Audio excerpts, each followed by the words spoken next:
দিন আগে সাথী আমাকে বললো কিনা রেজিস্ট্রি ম্যারেজ করতে হবে, সরকারি আইনত ভাবে যে বিয়েটা হয় সেভাবে বিয়ে করতে হবে।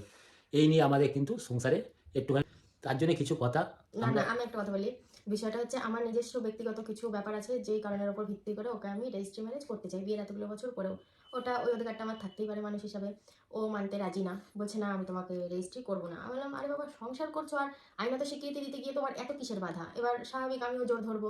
ও সেই মানে কি বলবো, প্রচুর খারাপ কাণ্ড করে তারপর ওই রেজিস্ট্রি অফিসে ওকে নিয়ে যাওয়া হয়েছে, বায়োমেট্রিক পর্যন্ত আমাদের হয়ে গেছে। মাসখানেক পর কিংবা কিছুদিন পর, আমার সঠিক জানা নেই, আর একটা ডেট দেবে, মেল করবে। তো ওই মেলের ডেট অনুযায়ী 3জন সাক্ষী নিয়ে গিয়ে আসল রেজিস্ট্রি ম্যারেজটা সেদিন হবে, এখনো কিন্তু হয়নি। তো ও সেদিন যে কাণ্ডটা করে রেখেছে, তো তার উপরেই ভিত্তি করে আমি ওকে বলেছি আমি তোমাকে জোর জবরদস্তি একদম করবো না। যদি তুমি স্বেচ্ছায় আমাকে রেজিস্ট্রি করো তো খুব ভালো, যদি না করো তো আরও ভালো, আমি ডিভোর্স অ্যাপ্লাই করে দেবো সেই দিনই। ঠিক আছে? তো আমার সাথে সংসার করতে গেলে আমাকে আইনত স্বীকৃতি দিতেই হবে। আমার কোনো সন্তান নেই, আমার ভবিষ্যতে তো আমার ভিতটাকে শক্ত করে রাখতে হবে না? তার জন্য হ্যাঁ, আমি একটু গভীর মাথার ভাবনা, আমি মুখে 5 কথা বলি না, কিন্তু যা করি কাজে দেখিয়ে দিই। এটা হচ্ছে আমার বিষয়। তো যাই হোক, ওসব বিস্তারিত সেসব কথায় আসতে চাই না। তো দোষটা আমার, কারণ আমি ফেসবুকে ভিডিও দিয়েছিলাম, ওই তখন মনোমালিন্যর মধ্যে ছিল। রেজিস্ট্রি অফিসে বসেই আমি এমন একটা ভয়েস দিয়ে ভিডিও দিই যে সেই সময় আমাদের ডিভোর্স হচ্ছে, এরকম একটা বিষয়।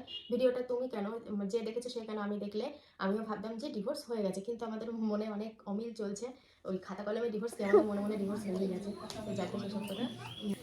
তো বন্ধুরা, তোমরা শুনতেই পেলে যে তাদের কিন্তু মনোমালিন্য হয়েছিল বলেই সে নাকি ডিভোর্সের জন্য বলেছিল।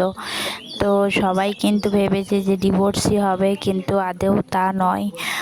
তো এরা এটা প্র্যাঙ্ক করছিল মনে হয়।